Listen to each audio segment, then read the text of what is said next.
नमस्कार, मैं लूनाराम और आप देखना शुरू कर चुके हैं मेरा यूट्यूब और फेसबुक पेज। जो एक साथ 9 बॉयलर निकले थे जो मुंद्रा पोर्ट से पचपदरा रिफाइनरी जा रहे हैं, उसमें से 2 जो बॉयलर थे वो तो निकल चुके हैं, लेकिन 7 जो बॉयलर है वो अभी भी गांधव जो चौकी है, जो पुल है उसको क्रॉस करके आगे की साइड में पिछले 14-15 दिन से पड़े हैं। तो कोई टेक्निकल आगे की परमिशन को लेकर है। एक बार आपको दिखाते हैं पूरा। देखिए कितने बड़े बड़े बॉयलर है ये।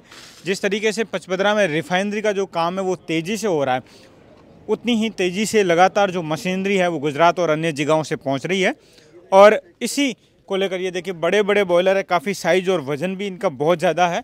और ये जो गांधव पुल है उसकी कैपेसिटी से ज़्यादा था, तो ऐसे में उनको सबको पास से दूसरे रास्ते से निकाला गया है। और काफ़ी बड़े बॉयलर है, आपको आगे से दिखाते हैं। वो टायर भी इतने ज़्यादा संख्या में है कि आप गिनते जाएंगे। क्या नाम है आप सर आपका?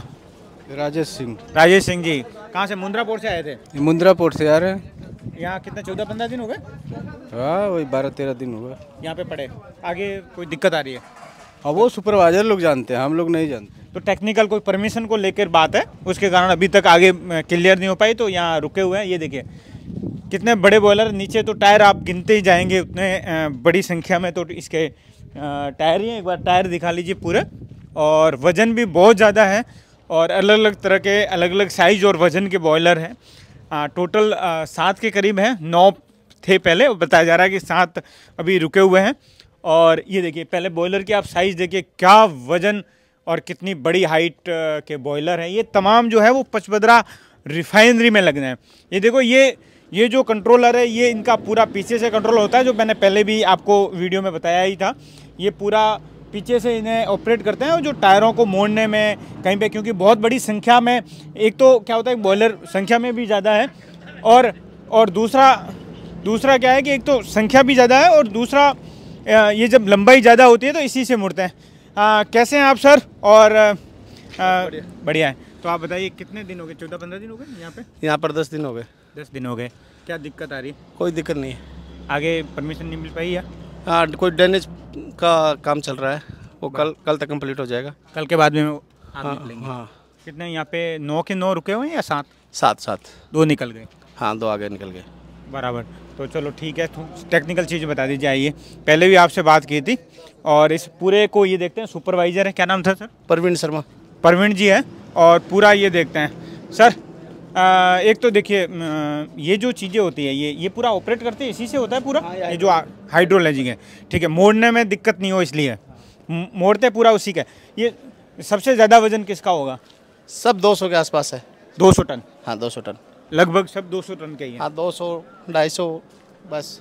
और एक चीज़ और पूछ रहा था, ये सब जितने भी 9 बॉयलर थे पूरे नीचे से निकले? सब नीचे से ऊपर से क्षमता से ज़्यादा होने से नहीं निकल पाए? हाँ, नहीं, सब बाईपास है। बराबर। तो जो ब्रिज है गांधव ब्रिज, उसकी क्षमता के मुकाबले ये बहुत ज़्यादा वजन में थे, तो ऐसे में ये वहाँ से निकल नहीं पा रहे थे। एक बार देखिए कितने बड़े बड़े बॉयलर हैं।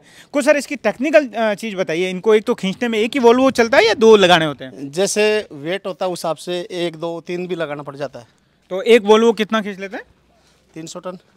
एक वॉल्वो 300 टन खींच लेता है, और जितना वजन बढ़ेगा उतना ही ज़्यादा। हाँ, वो रोड कच्चा रहेगा तब लगाना पड़ता है। ठीक है। एक चीज़ और मैं पूछ रहा था, ये जैसे एक तो आपके परमिशनों की दिक्कत होती है, दूसरा लाइट कटिंग की भी लेकर काफ़ी दिक्कत होती है, तो कई महीने लग जाते हैं, सफ़र एक लंबा हो जाता है। इतना सफ़र रोड पे करना एक कितनी दिक्कत आती है, हर आदमी जानना चाह रहा है, क्योंकि इस लाइन के जो लोग हैं जो सफ़र करते हैं इस तरीके से सड़कों पर, हालांकि सफ़र इतना इम्पोर्टेंट है कि आज पचपदरा रिफाइनरी इसी से बन रही, तो कितनी दिक्कतें कितनी आती हैं? दिक्कत तो कुछ नहीं है, देखो परमिशन होता है, हम चलते रहते हैं। नहीं, सफ़र करने में इतने दिन गाड़ियों में रहना, ये रहना, वो हमारा आदत है।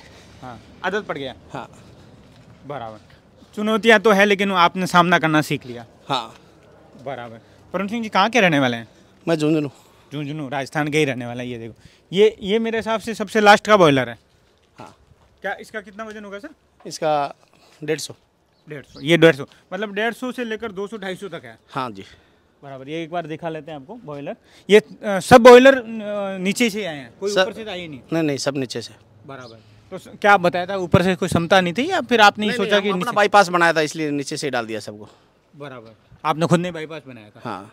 बराबर। तो एक बार देख लीजिए, काफ़ी बड़ी संख्या में सभी बॉयलर और ये 7 है, 9 थे टोटल, 2 निकल चुके हैं, 7 है वो यहाँ पे अटके हुए हैं।